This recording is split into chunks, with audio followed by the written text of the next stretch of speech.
তো গভীর জঙ্গলের ভিতর দিয়ে আমি হাঁটছি, মনে হচ্ছে তো রাস্তা হারাই ফেলছি। সামনে কি রে? সিরিয়াসলি আমি অনেক ভয় পেয়েছি। আচ্ছা দাদা, আচ্ছা দাদি,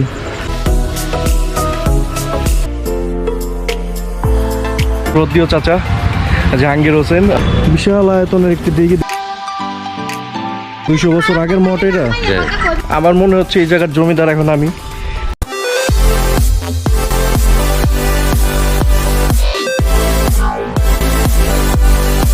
আসসালামু আলাইকুম বন্ধুরা, কেমন আছো সবাই? আশা করি সবাই ভালো আছো। অনেকদিন পরে চলে আসছে তোমাদের মাঝে। সো আজকে একটু ডিফারেন্ট টাইপের ব্লগ হতে যাচ্ছে, বিকজ অনেকদিন পরে দাদা বাড়ি যাচ্ছি, একটা প্রোগ্রামে যাচ্ছি। দেন ওইখান থেকে দাদা দাদির সাথে দেখা করে আসবো, অ্যান্ড আমাদের গ্রামের কিছু মোমেন্ট তোমাদের সাথে শেয়ার করবো। সো আজকে আমার সাথে কে যাচ্ছে? আজকে আমার সাথে এমটা যাচ্ছে, অ্যান্ড যাইতে থাকি, দেখি আর কি দেখানো যায় তোমাদের। সো চলো।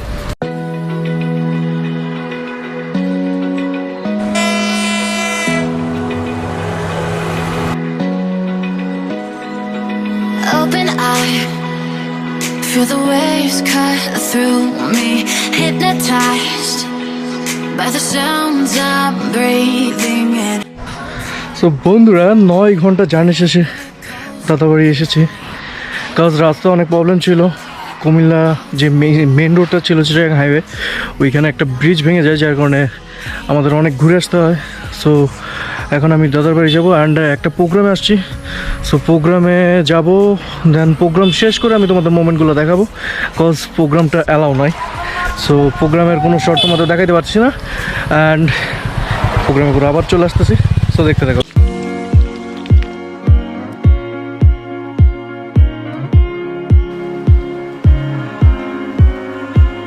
তো বন্ধুরা, প্রোগ্রাম শেষ, খাওয়া দাওয়া শেষ, বাট আটকে গেছি বৃষ্টির জন্য। অ্যান্ড বৃষ্টির ওয়েদার দেখে মনে হচ্ছে না যে সহজেই থামবে। দেখা যাক কতক্ষণ ওয়েট করা লাগে, অ্যান্ড দেন এরপর যাবো দাদার বাড়ি। দেন আজকে তোমাদের ভাবছিলাম কিছু দেখানোর চেষ্টা করবো, বাট পারবো কিনা যাই না, বাট তবুও চেষ্টা করবো।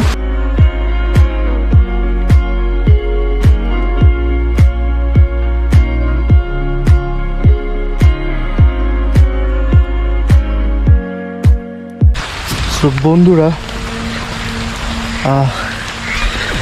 আমি বলতে গেলে একটা জঙ্গলের ভিতরে আছি।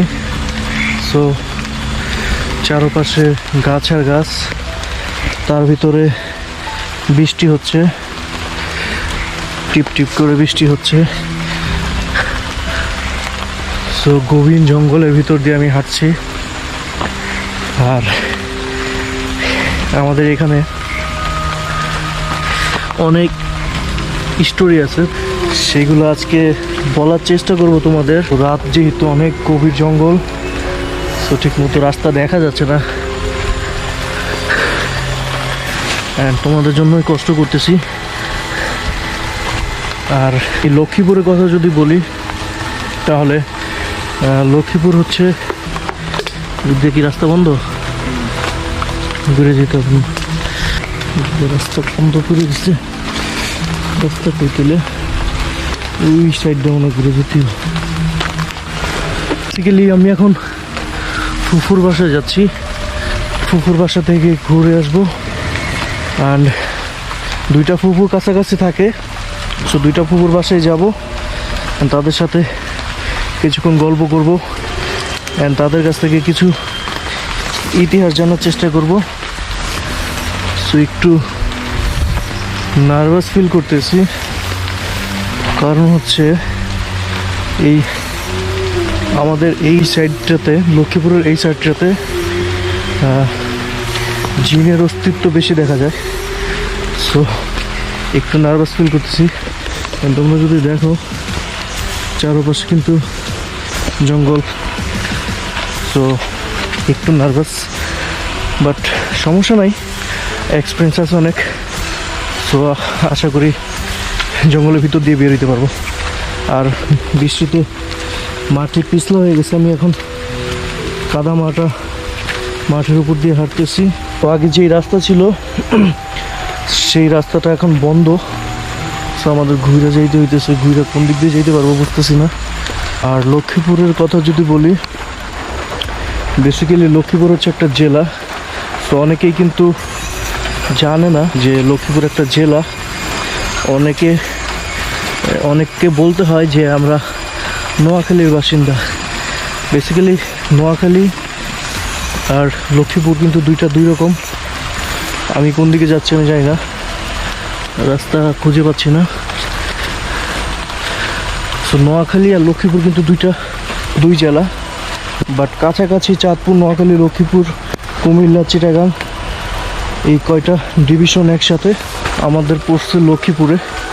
অ্যান্ড লক্ষ্মীপুরের ঐতিহ্য হচ্ছে, সবাই দেখতে পারতেছো, সুপারি বাগান। লক্ষ্মীপুর হচ্ছে সুপারি বাগানের জন্য বিখ্যাত। তো আমি এখন গভীর জঙ্গল সুপারি বাগানের ভিতর দিয়ে হাঁটতেছি। কোন দিকে যাচ্ছি আমি বুঝতে পারতেছি না, রাস্তা খুঁজছি। দিনের বেলা হইলে অবশ্য প্রবলেমটা হইতো না। দেখা যাক যাইতে পারি কিনা। এইখান থেকে মনে হচ্ছে রাস্তা বন্ধ। শেট।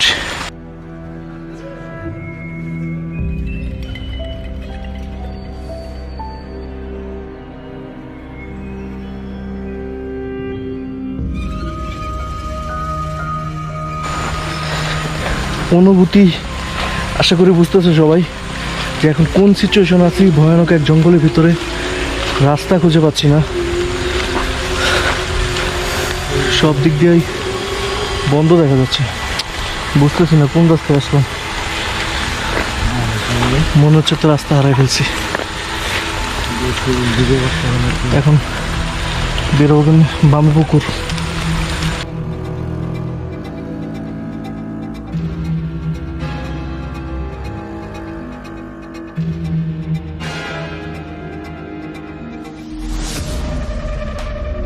তো বন্ধুরা, রাস্তা হারাই ফেলছি, পুরাই হারাই ফেলছি। কোন দিক দিয়ে কোথায় আসছি কিছু বুঝতে পারতেছি না। ও, এটা তো ব্যারিকেডের বাড়ি। ঘুরেছি, মনে হচ্ছে রাস্তাটা ধরতে পারছি, কিন্তু প্যাক কাদায় পিছলা খাচ্ছি, জুতা স্লিপ করতেছে। অবশেষে রাস্তা খুঁজে পেয়েছি। খুবই নার্ভাস ছিলাম, সত্যি কথা খুবই নার্ভাস ছিলাম, কারণ রাস্তা খুঁজেই পাচ্ছিলাম না। জঙ্গলের ভিতরে ঢুকে দেখি চারোদিক দিয়ে আটকানো, ব্যারিকেড দেওয়া। আমি 2 বছর পরে আসছি। সো ও ভাই, মানে রাস্তাটা প্রচণ্ড স্লিপ করতেছে, বৃষ্টি হচ্ছে। সো আমার পাশে কিন্তু এখন মনে হচ্ছে কবরস্থান।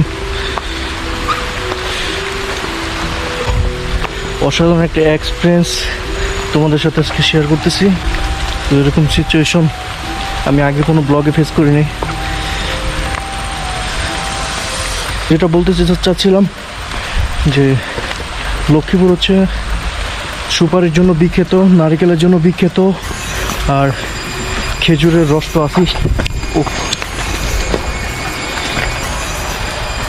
বন্ধুরা, আমার হাঁটতে খুব কষ্ট হয়ে যেতেছে, কারণ প্যাকাদার ভিতরে আমার স্যান্ডেলটা, পাটা ধুতে হবে। প্রচণ্ড স্লিপ করতেছে, হাঁটতে পারতেছি না। তো মনে হচ্ছে কাছাকাছি চলে আসছি, একটা পুকুরে ধুতে হবে। আর এখানে 2 বছর পরে আসছি, তো অনেক চেঞ্জ পাচ্ছি। রাস্তাঘাট সব কিছু চেঞ্জ মনে হচ্ছে।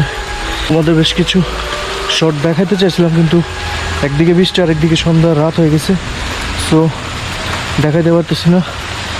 তো কালকে সকালে বেরোবো অ্যান্ড তোমাদের আশেপাশের মোমেন্টগুলো দেখাবো, দেন ঢাকা ব্যাক করবো। সো বন্ধুরা, ফাইনালি একটা পুকুর পেয়ে গেলাম। তো দুজনেই পা ধুয়ে নিলাম, কারণ হাঁটতে পারতেছি না।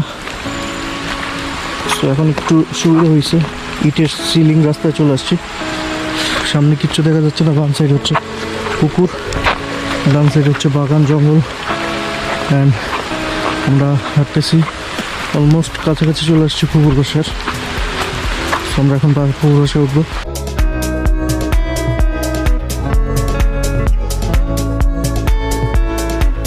ফাইনালি পুকুর বসায় পুরোপুরি।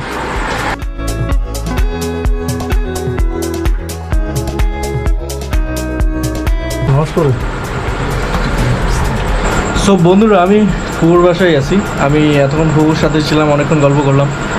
সো ফুপুর শট নিতে চাইছিলাম বাট পারি নাই, কারণ হচ্ছে আমাদের নোয়াখালী লক্ষ্মীপুরের সাইডে যদি বলি তাহলে এই সাইডের মানুষ মানে খুবই নামাজি হয়, ইসলামিক ধর্মভিত্তিক হয়।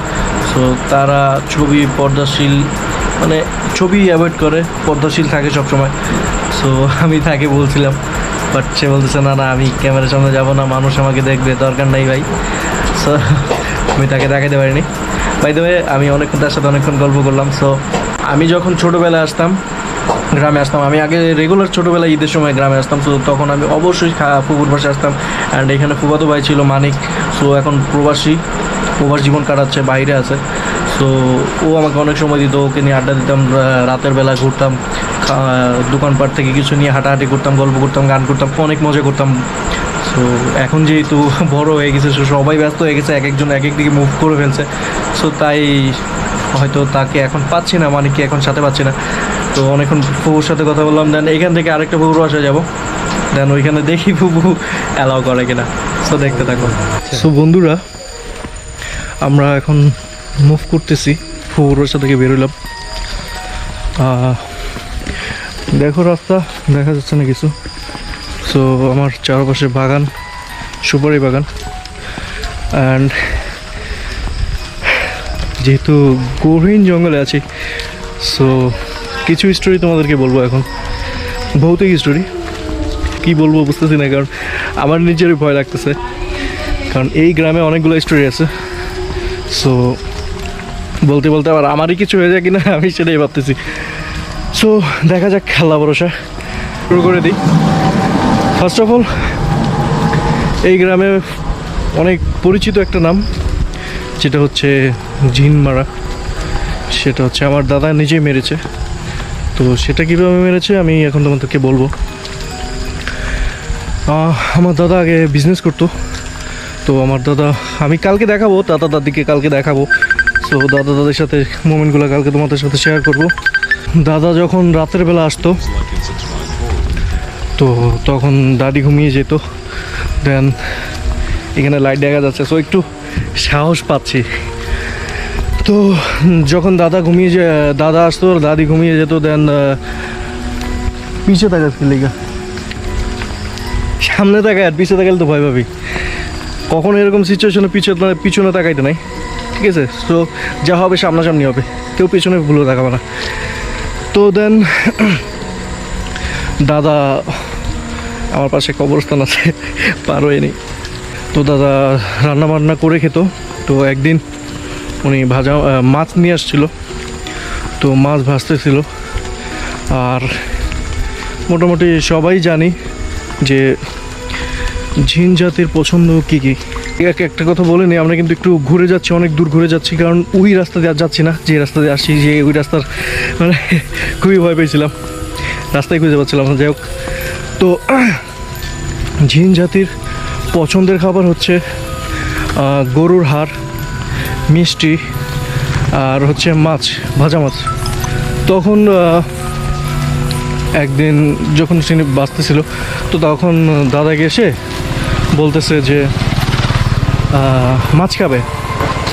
তখন দাদা ভয় পেয়ে যায় যে হঠাৎ করে এরকম যদি কেউ রাতের বেলা এসে বলে যে সে খাবে। দাদা বলতেছে যে কিভাবে দিব, তো বলতেছে যে খুচুন দিয়ে দে। তো দাদা কী করছে, ওই খুচুনটা গরম করছে, গরম করে মাছটার থেকে খুচুনটা একটু বেশি আগায় দিছে, দিয়ে ওর মুখের ভিতরে ঢুকাই দিছে। দেন এমন জোরে চিল্লানো দিয়েছে, দাদা ভয় ঘরের ভিতরে চলে গিয়ে ঘুমিয়ে পড়ছে। দেন সকালে যখন উঠছে, ওঠার পরে দেখতে পেলো ওইখানে একটা কাক মরে আছে। সো ওই স্টোরিটা এই জেলায় মোটামুটি অনেকেই জানে, কারণ লাস্ট কিছুদিন আগে আমার এক নোয়াখালী ফ্রেন্ড ছিল ভার্সিটির। তো ওকে যখন আমি বলছি, ও বলছে হ্যাঁ ওরকম স্টোরি জানে। তো যার পরে আমি শিওর হলাম যে এই স্টোরিটা মোটামুটি সবাই জানে।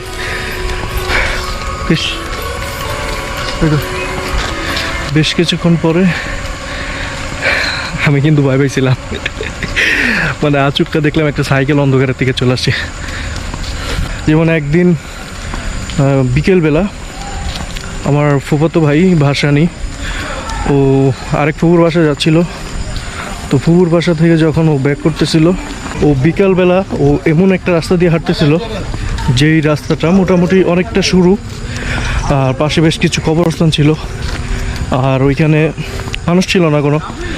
তো দেন একটা টাইম ওকে জানি কে ডাকছিল, তো পিছে তাকাইলো, তাকানোর পরে দেখতেছে যে একটা সাদা কাপড় পরে একটা মহিলা ওকে ডাকছে জঙ্গলের ভিতর থেকে, বাগানের ভিতর থেকে। তো ভয় পেয়ে গেল, রাস্তায় কেউ নয়, ওকে ডাকতেছে। তো এটা দেখে একটু ফাস্টলি হাঁটা শুরু করলো। দেন আমি কিন্তু সেই রাস্তাতেই আছি যে রাস্তায় ঘটনাটা ঘটেছে, তো খুবই ভয় লাগতেছে। তো তারপরে ওকে আবারও ডাকতেছে, আর একটু ফাস্ট ওই মহিলাটা হাঁটা শুরু করছে। সো ভাই আরও জোরে দৌড় দিছে। দেন পিছিয়ে দেখা দেখো ওই মহিলাও দৌড়িতেছে। তো একটা পর্যায়ে ও দৌড়িতে দৌড়িতে সামনে দেখে একটা লোক দাঁড়ায় বিড়ি খাচ্ছে, তো ওনার সামনে গিয়ে দাঁড়াইলো, আর তখনই আজান দিয়ে দিল। দেন পিছিয়ে থাকা দেখে কেউ নাই। সো আমি তখন ছিলাম কিন্তু দাদা বাড়িতেই। তো ওইখান থেকে ও দাদা বাড়ি আসতে 2 মিনিট লাগছে। তো দাদা বাড়িতে আসার পরে যখন বললো যে এরকম এরকম সামনে কিরে কিরা, সিরিয়াসলি আমি অনেক ভয় পাইছি। মানে বৃষ্টি হয়েছে তো, পাতাগুলা লাইটের আলোর পড়াতে মনে হচ্ছিল যে চোখের মতো কি যেন তাকায় আছে। তো দেন দাদির সাথে সাথে শুনে লবণ পোড়া দিয়ে গরম করে ওকে খাওয়াই দিছে। সো আরও অনেক ঘটনা আছে। আর ফুপুর বাসা যাবো, ওই ফুপুর সাথেও বেশ কিছু ঘটনা ছিল জিনের। তো দেখি ফুপু শেয়ার করে কিনা, আমি জানি না শেয়ার করবে কিনা। তো এখন যাচ্ছি ওদিকে। আর এখন আমি যেই রাস্তায় আছি এই রাস্তাটা হচ্ছে খুবই ভয়ানক একটা রাস্তা। এই রাস্তায় অনেকগুলো ইতিহাস আছে। আগের কালের আমলে মানুষ জিন মেরে পুঁতে ফেলতো। তো একদিন একটা জিন, অনেকগুলো জিনকে একটা কবিরাজ মেরে বোতলে ভরে রেখে দিয়েছিল। তো দেন এখান দিয়ে যখন ড্রেনের রাস্তার লাইনে কাজ করতেছিল তখন ওই বোতলটা ফেটে যায়। তারপর থেকে ওই এই রাস্তায়, মানে আমি যে রাস্তা দিয়ে এখন আসছি এই রাস্তা দিয়ে কেউ হাঁটতে পারে না, এক একজনকে এক এক দিকে নিয়ে ছুঁড়ে ফেলে দিত। দেন যারা বড় বড় হুজুর আছে বা কবিরাজি করতে পারে বা বিভিন্ন রকমের তাবিজ তোমার করে বাটি টাটি দিয়ে এই রাস্তাটা ব্লক করে দিছে। দেন তারপর থেকে এই রাস্তায় আর কোনো সমস্যা হয়নি। সো বন্ধুরা আমার খুব ভয় লাগতেছে। তার ভয় লাগে না? এত না, হ্যাঁ এত না। ভয় লাগবে কেন, আমি তো আছি। কিন্তু আমার তো ভয় লাগতেছে, কিন্তু আমার সাপোর্ট দেওয়ার কেউ নেই। অ্যান্ড খুবই ক্লোজলি চলে আসছি। আর এই যে পাশ থেকে আমাদের জায়গা শুরু, আমাদের বড় দাদার জায়গা, আমাদের দাদার জায়গা। অ্যান্ড মোটামুটি আমাদের বংশধররা এখানে অনেক, বাট তেমন একটা আশা হয় না, অনেক দূর হয়ে যায়। বাট সত্যি কথা বলতে গেলে গ্রামের বাড়িতে এতটা ভালো লাগে, এতটা নিরিবিলি। মানে আমি যে পুরো রাস্তাটা হেঁটে আসছি অনেক ভালো লাগতেছে। খুবই মানে নীরব একটা প্লেস। সো তোমাদের মাইন্ড ফ্রেশ করার জন্য বেস্ট হবে, যেটা আমি সবসময় মাইন্ড ফ্রেশ করি গ্রামে এসে রাত্রেবেলা ঘুমানো। মানে এত পরিমাণ ভালো লাগে, মানে সত্যিই অসাধারণ। প্রায় চলে আসছি বাসার কাছে, আর এখানে আমাদের কবরস্থান আছে। সো এখন আমি বাসার দিকে ঢুকবো। সরি, আমি পুকুর বাসায় যাবো, আর একটা পুকুর বাসায় যাবো। দেন ওইখান থেকে আমি বাসায় ঢুকবো।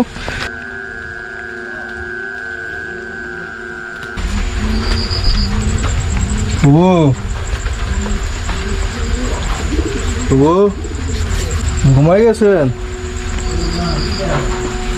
ও ফুবু ঘুমায়? ফুবু অলরেডি ঘুমায় পড়ছে, কারণ সে একটু টায়ার্ড, কারণ একটা প্রোগ্রামে গেছিলো আমাদের সাথে। এইখানে বিশেষ করে যদি বলি তাহলে গ্রাম অঞ্চল তো, সো সবাই ঘুমায় পড়েন 9টার পরেই। জঙ্গলে এখনও আছে। তো মনে হচ্ছে না আজকে ফুবুর সাথে কথা হবে। দেখি কালকে সকালে কী কথা বলা যায়। আর এখন হয়তো কিছু খাওয়া দাওয়া করে ঘুমিয়ে পড়বো। আর ইমতিয়াজ, তোর রাতের অনুভূতি বল। এত একটা ডর লাগেনি, ভালোই। ভয় লাগে নাই? আমার এত একটা ভয় লাগেনি, রাস্তার মধ্যে নীরবভাবে হাঁটছি, মানে এত গভীর জঙ্গলে ভালোই লাগে। কবরস্থান, ঢাকা তো কুকুর মুকুর সব থাকে, ওটার মধ্যে তো এত হাঁটা যায় না। ভয় লাগে না? এত গভীর গভীর জঙ্গল দিয়ে আসছি। দুইজন যখন আসছি তাদের এত ভয় ভয় লাগেনি। আচ্ছা, যাই হোক, মুসল্লি সাহেব আছে, সো একটু সাহস সে ওইখান থেকে পাইছে। আর দেখা যাক কালকে তোমাদের কি দেখানো যায়। সো আজকের মতো এখানে good night. Good morning guys. So সকাল হয়ে গেছে আর রাতের ঘুমটা অনেক ভালো হয়েছে, কারণ খুবই ঠান্ডা পরিবেশ। So, কেউ কোনো সাউন্ড পাচ্ছ কিনা আমি জানি না। আমার কাছে একটাই সাউন্ড পাচ্ছি, যেটা আমি হাঁস, মুরগি, কবুতর এগুলো টাকাটাকি করতেছে। আর এখন ফুকুর বাসার ছাদে আছে, আর সবাই দেখতে পাচ্ছ রাত্রে কিন্তু আমি দেখাতে পারিনি। সো চারপাশে কিন্তু গাছ আর গাছ, ঠিক আছে। সো একবারে মনে হচ্ছে জঙ্গলের মাঝখানে আইসা গেছি। আর অনেক ভালো লাগে গ্রামটা, ঠান্ডা পরিবেশ। সো ঢাকার ব্যস্ত নগরীর থেকে গ্রামের এরকম ঠান্ডা পরিবেশে থাকার মজাই আলাদা। আর এইখানে কিন্তু অক্সিজেনের কোনো ঘাটতি নেই, কারণ এত পরিমাণ গাছ। সো অক্সিজেনের জন্য সিলিন্ডার লাগে না। আর এখন আমি সামনে দিয়ে যাব, দেখি এদিকের পরিবেশটা অ্যান্ড এদিকের মানুষজনের কথাবার্তা তোমাদেরকে শোনানোর চেষ্টা করবো। তো চলো।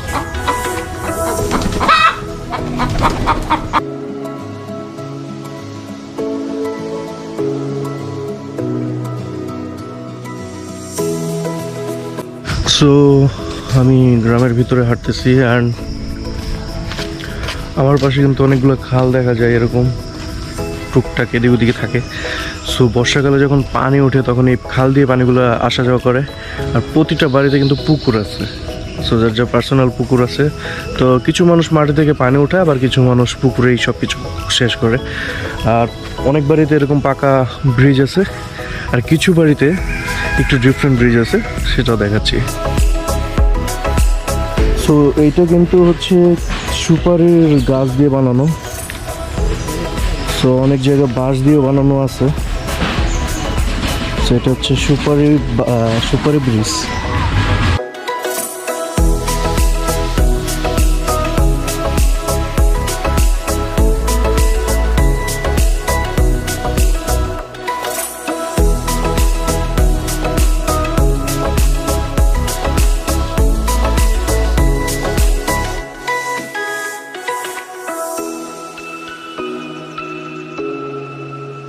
তো এদিকে কিন্তু অনেক ধান ক্ষেত আছে, সো ধান চাষও করা হয়।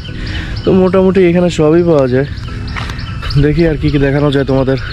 আর বিশেষ করে গ্রামটা আমার আসলে অনেক ভালো লাগে, খুবই ঠান্ডা পরিবেশ, পাখির কুঞ্জন।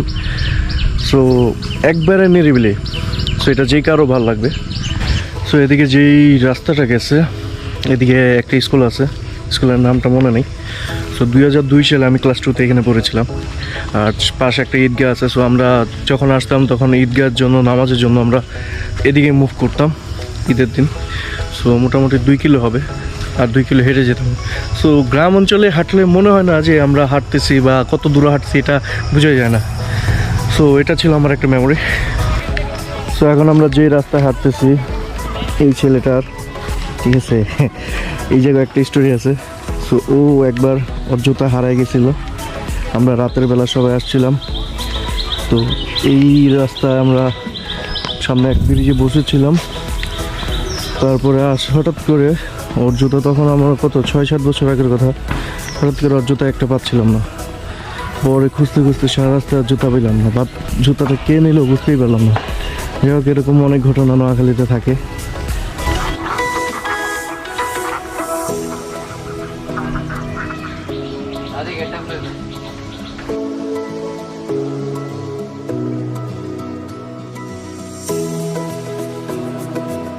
মনুষ্য আছে কয় ভাই আপনার নাতি গায়ে এত ভালো জানছি এ আনি দে বুক দৌড় আনি দে পিয়ানো পিয়ানো দো। আচ্ছা দাদা, এই হচ্ছে দাদি। জিতটা দিয়ে দেয়। জুস খাম। এগুলোতে না মান্দারাও খান জুস কি খাইতেছেন? আর হেটা করছে হেগুনি তো আবার কিছু করতে পারে না আয়ো ভাই এদিকে যাবেন? যাই আমি দোকানে যেমন জায়গাতাম আইন না ভাই মুখ দেয় মুখ দো না আপনার কোনো ইয়া পড়া পুইরা শুনাইছে কোরআন শরীফ? চারশো চিনি ভাই কোরআন শরীফ কতম চারশো চিনি পুইরা শুনা? মাশাআল্লাহ ভাই মরে গেলে খবর আইলে আগে একটু দাবন করে দেবে কাল থাকবো নি পুইরা শুনা।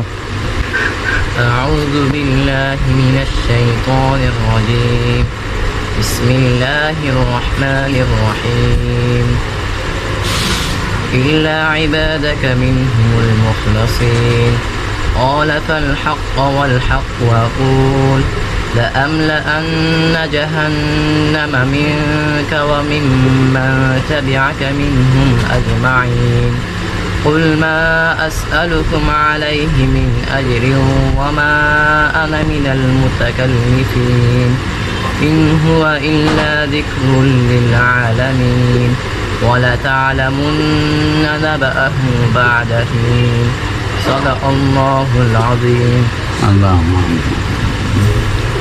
পারুল ছোট ভাই 27 ইয়ারা হচ্ছে 27 বারাত্তর না আমি যাই এখন হরিণের ওষুধ এক বোতল নিয়েছে যদি আর মানে এত কর তো এই ওষুধ দেখুন খাইবে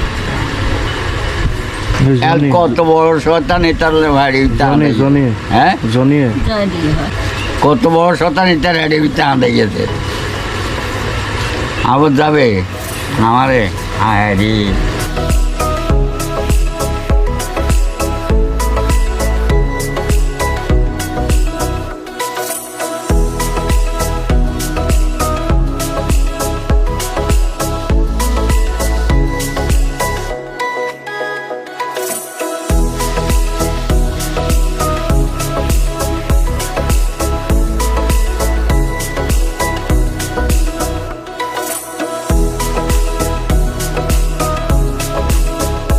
তো এখানে ফুবু আছে রান্না করতেছে আমাদের জন্য। সো কালকে রাত্রে আসছিলাম দেখা করতে পারিনি আর সকালে নাস্তা করে খাওয়াইছে and দুপুরের জন্য রেডি করতেছে। সো আমরা চলে যাবো একটু পরে। And মানুষের লেগে কইতেছি আপনার রাজু শুনবো। ও গে ইয়াসার সো ফুয়াতো ভাই আছে রাজু। সো রাজুকে মিস করতেছি অনেক, কজ যখনই গ্রামে আসতাম রাজুকে নিয়ে আমরা ঘুরতাম, সবসময় ঘুরতাম। রাজু আমার ফ্রেন্ডের মতো, ভাইয়ের মতো।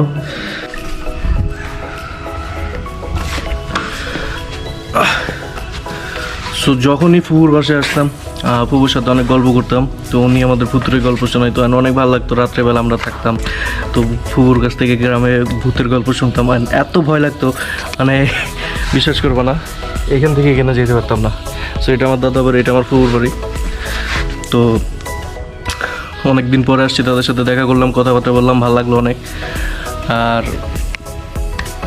এখন কি বলবো, তো মোটামুটি অনেক কিছু দেখাইছি আর আরও কিছু দেখাবো, টুকটাক কিছু দেখাবো, কারণ একটু পর আমরা মুভ করবো। আর গোসল তো অবশ্যই করবো, কারণ গ্রামের ঐতিহ্য হচ্ছে পুকুর। সো পুকুরে গোসল না করে তো যাবো না। আর অলরেডি ঘামতেছি, কারেন্ট চলে গেছে। সো এদিকে লোডশেডিং একটু প্রবলেম আছে যেহেতু গ্রাম সাইড। সো পুকুরের নাম্বার, পুকুরের মোমেন্টগুলো তোমাদের দেখাবো। আর একটা কথা সবাইকে বলি, সো আমার দাদা দাদির অনেক বয়স হয়ে গেছে। তো আমার যতটুকু মনে হয় 80 বা 90 প্লাস তাদের। সো অবশ্যই সবাই তো ওনাদের জন্য দোয়া করবা, কারণ বলা তো জানো ওনাদের যে বয়স, আর এখনই তারা হাঁটতে চলতে অনেক কষ্ট হয়, চোখে ঠিক মতো দেখে না। সো বেসিক্যালি আমার গ্রামে আসার মেন উদ্দেশ্য হচ্ছে আমি তাদের সাথে দেখা করব। সো সামনে ঈদ, তো ঈদে হয়তো ঢাকায় থাকতেছি, যার কারণে এর আগেই আসলাম তাদের সাথে দেখা করার জন্য। সো দেখা করলাম অ্যান্ড তাদের সাথে একটা মোমেন্ট শেয়ার করার চেষ্টা করলাম, যা তোমরাও দেখতে পারছো। অ্যান্ড আশা করি সবাই পাশে থাকবা, অবশ্যই পাশে থাকবা, কারণ আরও অনেক কিছু সামনে ইনশাল্লাহ আসবে। সো এখন আর কি বলবো, এখন বাকি মোমেন্টগুলোও দেখাবো। সো চলো। সো আমরা গোসল করতে চলে আসছি, পুকুরে নামবো এখন। সো নামা যাক। আর গভীরতা এরকম জানি না, আগে দেখে নেই।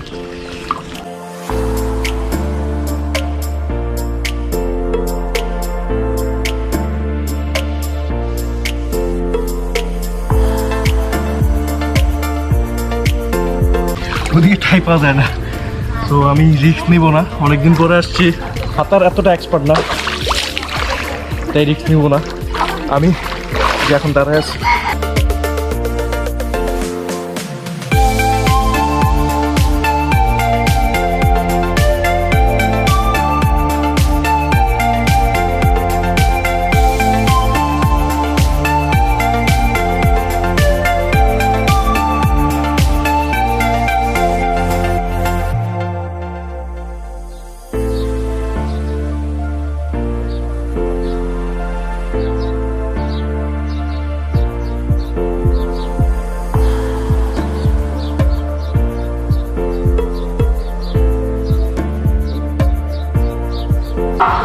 সো এটা আমাদের পারিবারিক কবরস্থান। এখানে আমাদের দাদার বাবা মা আছে। এটা হচ্ছে আমাদের গ্রামের পরিবেশ। সো এটা হচ্ছে আমার দাদার ভাইয়ের বাড়ি, ওটা হচ্ছে আমার দাদার বাড়ি। সো বন্ধুরা, আমি এখন আছি বড় দাদার বাসায়।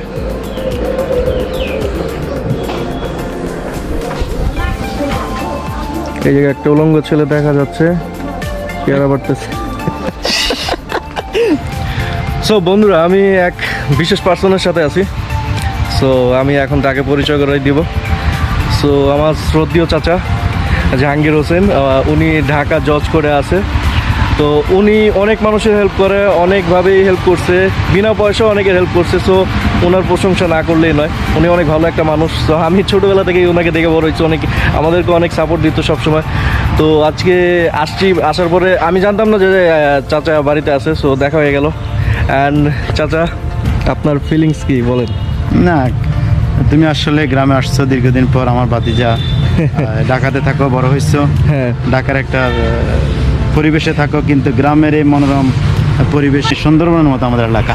আসলে দেখার মতো অনেক কিছু আছে এখানে। এক কথা, এটা কিন্তু অসাধারণ। মানে বাংলাদেশের নোয়াখালী জেলাটা হচ্ছে, নোয়াখালী জেলা ঐতিহ্যবাহী লক্ষ্মীপুর। এখানে সুপারির বাগান, এখানে নারিকেল সুপারি এবং পুকুরের মাছ, দানে ভরা লক্ষ্মীপুর, আমাদের প্রিয় লক্ষ্মীপুর। এখানে শস্য শ্যামল নয়, এখানে হলো একটা ম্যানগ্রোভ। হ্যাঁ, বিশেষ করে আমাদের ঐতিহ্যটা হলো এখানে সব গ্রিন আর গ্রিন। এখানে সব গ্রিন আর গ্রিন। তো এখানে কিন্তু অক্সিজেনের কোনো প্রবলেম নাই, ঠিক আছে? কারণ এখানে অক্সিজেন ভরপুর আছে। আমি বিশেষ করে যখন গ্রামে আসি, তখন আমি ফজরের নামাজের পর আর ঘুমাই না। বিশেষ করে ঢাকাতে আমরা ফজরের নামাজের পর ঘুমাই, মসজিদ থেকে এসে 11টা 10টা এরকম ঘুম থেকে উঠি। তা আসলে এখানে সেটা করি না। এখানে হলো আমি গ্রামের সাথে মিশে যাই, যেহেতু এখানে এমন একটা বিষয়, সেটা হলো অনেক ভালো লাগার একটা বিষয় চলে আসে। কারণ ঢাকার ব্যস্ততার পরে মানে নিজের বাড়িতে আবার এরকম একটা গ্রামের পরিবেশে, মানে অসাধারণ একটা মোমেন্ট। অক্সিজেন নেওয়ার একটা ফ্যাক্টরি। আমি কি বলবো, এটা মনে হয় যেন এই দীর্ঘদিন আবার গ্রামে থেকে ঢাকা গেলে নিজের কাছে খুব প্রফুল্ল মনে হয়, শরীরটা ভালো লাগে। এই যে দেখা একটা মুরগি কত সুন্দর, এই ডিম পাই, এই ডিমটা আমি খাইলে আমার কাছে অত্যন্ত সুস্বাদু লাগে। এটা আমরা ফার্মের মুরগির ডিম খাই বা লেয়ার মুরগির ডিম খাই, কিন্তু গ্রামের এই যে ঐতিহ্য, গ্রামে একটা মুরগি জবাই করলে গ্রামের ওই দেখো শশা, এই যে গাছের শশা, সুন্দর। হ্যাঁ, এই যে একটা গ্রামের ঐতিহ্য, এটা শহরে তো পাই না। না, তাই তা তো অবশ্যই, কারণ গ্রামের সৌন্দর্য তা শহরে পাওয়া যাবে না। এই জন্য বলবো, সাকিব, তুমি আমার ভাতিজা, গ্রামে আসবা, গ্রামের মানুষের সাথে মিশে যাবা, গ্রামের এই যে ঐতিহ্য এটা তুলে ধরবা। কেননা সারা বিশ্বে হয়তো আমাদের অনেক বাঙালি আছেন, হ্যাঁ, তারা দেখবে যে আমাদের এই গ্রামের ঐতিহ্য তোমার মাধ্যমে আজকে সারা বিশ্ব দেখবে, আমার বন্ধুরা দেখবে। আমি চাই আসলে সবাই গ্রামে আসুক এবং সবাই গ্রামে আসি ঈদ করুক। অবশ্যই অবশ্যই, যাদের বাড়ি এখানে না তারাও এসে ঘুরে যেতে পারো, কারণ আশা করি সবারই ভালো লাগবে, ঠিক আছে? কারণ এটা ন্যাচারাল একটা গ্রামের পরিবেশ। সো চাচা আমার সম্পর্কে কিছু বলে দেন। আমার ভাতিজা তো একটা অমায়িক ছেলে, সে হ্যাঁ। অত্যন্ত হ্যান্ডসাম, অত্যন্ত ভালো ছেলে, আসলে ধন্যবাদ। অত্যন্ত মেধাবী ছেলে। কি বলবো, তার ভিতরে অনেক মেধা লুকিয়ে আছে। ইনশাল্লাহ ভবিষ্যতে সে বাংলাদেশে চেষ্টা করতেছি তোমাদের হ্যাঁ, দেখানোর জন্য। ইনশাল্লাহ আশা করি সে এমন একজন হবে যে সারা বিশ্ব তাকে এক সময় ইনশাল্লাহ, অবশ্যই। কংগ্রেচুলেশন আমার ভাতিজার জন্য। অবশ্যই। আল্লাহ তাকে উত্তরোত্তর আরো বেশি অবশ্যই। ইয়ে করুক, So- আরো বেশি প্রোগ্রাম তৈরি করুক, ভালো ভালো দৃশ্য দেখুক। তো কাকাকে এখন বিদায় দেবো, কারণ আমরা ঢাকার দিকে মুভ করবো। সো আমরা এখন রওনা দিয়ে দেবো। সো চলো যাওয়া যাক।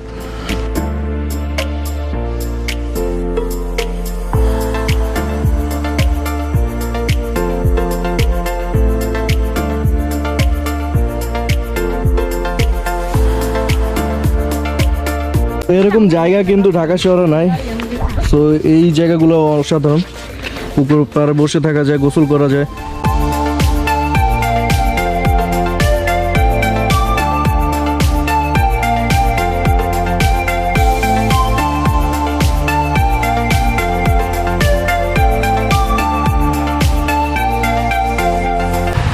আল্লাহদের ইমানের সাথে আল্লাহ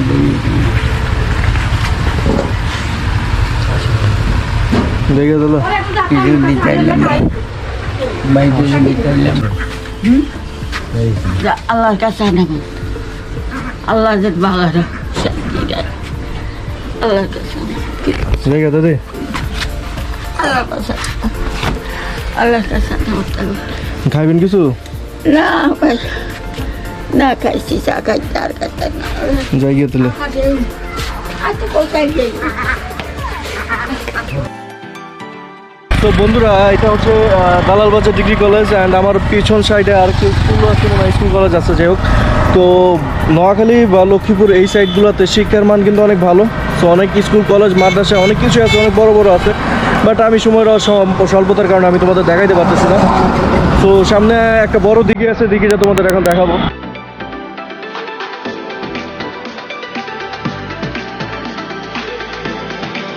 তো এটা হচ্ছে খুয়াসাগর দিঘি, বিশাল বড় আয়তন নিয়ে দিঘিটা। তো আমার জানা মতে বাংলাদেশে এরকম দিঘি তেমন একটা পাওয়াই যায় না, সহজে দেখা যায় না। তো এটা হচ্ছে অন্যতম। এটা যদি আমরা মানচিত্রতে যাই, মানচিত্রতে গেলেও দেখতে পারবো বিশাল বড় আয়তন নিয়ে এই দিঘিটি। সো দেখতেই পারতেছি আমরা বিশাল আয়তনের একটি দিঘি। দেখলে মনে হয় নদী বা কোনো খাল, বিশাল বড় একটা খাল এরকম লাগে, বাট এটা একটা দিঘি। তো দিঘির পাশে কিন্তু মঠ দেখা যাচ্ছে, বিশাল বড় আয়তনের অনেক পুরাতন একটা মঠ। তো এটার বয়স কত আমি জানি না। তো এটা মেন রোডের পাশেই।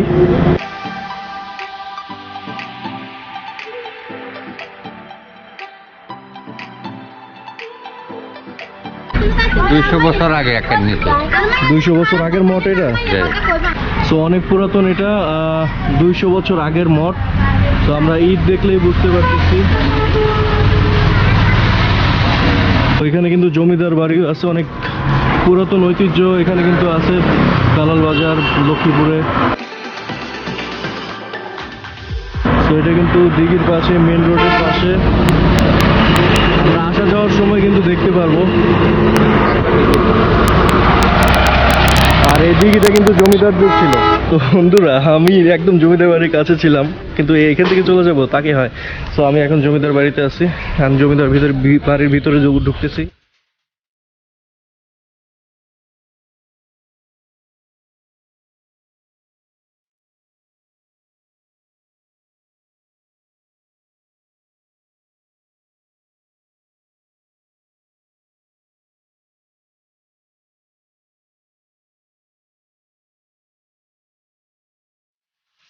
সত্যি কথা, আমার মনে হচ্ছে এই জায়গার জমিদার এখন আমি। ঠিক আছে, কারণ ফিলটা পাচ্ছি যে জমিদাররা খুব রাজকীয়ভাবে বাস করতো। তাদের ঐতিহ্য, তাদের নির্মাণাধীন বাড়িঘর দেখলেই বোঝা যায়। সো এরকম বাড়িঘর নর্মালি এখন কেউ করে না, খুব কম করে, খুব কম। তো তাদের বাড়িঘর দেখতেছি, অ্যান্ড তোমাদেরও দেখাচ্ছি।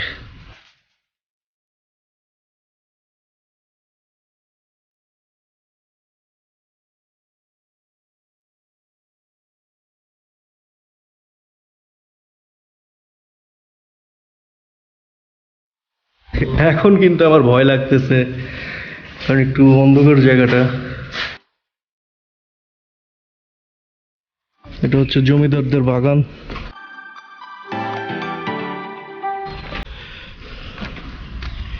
এগুলো কি ছিল ভাই আমি জানি না। এটা কি সুড়ঙ্গ ছিল কিনা আমি বুঝতে পারতেছি না। এইবার থেকে উপর দেখা যাচ্ছে নাকি এটা ওদের বাড়ি ঘরই ছিল, হতে পারে যে এটা অনেক নিচে ছিল, বাট এটা ভরাট হইতে হইতে হয়তো উঁচা হয়ে গেছে।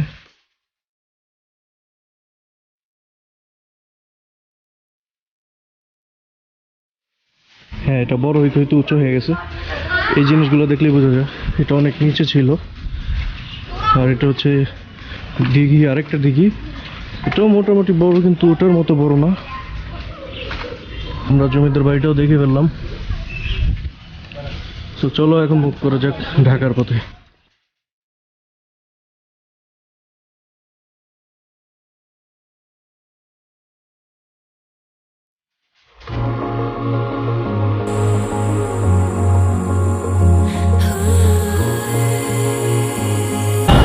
তো বন্ধুরা, আমরা ফাইনালি ঢাকা চলে আসছি। আর এখন আমি ইমতিয়াজের কাছ থেকে জানতে চাবো যে ইমতিয়াজ দাদার বাড়ি গিয়া কেমন লাগছে অনেকদিন পর। ভালো গেছে, মানে 2 বছর পরে গেছে। কয় বছর পরে? 2 বছর পরে গেছে। 2 বছর পরে। আচ্ছা, তো 2 বছর পরে ইমতিয়াজ গেছে, সো অনেকদিন পরে যাওয়া তো আরও ভালো লাগছে। অ্যান্ড আমার ফিলিংস যদি বলি, অবভিয়াসলি ভালো লাগছে।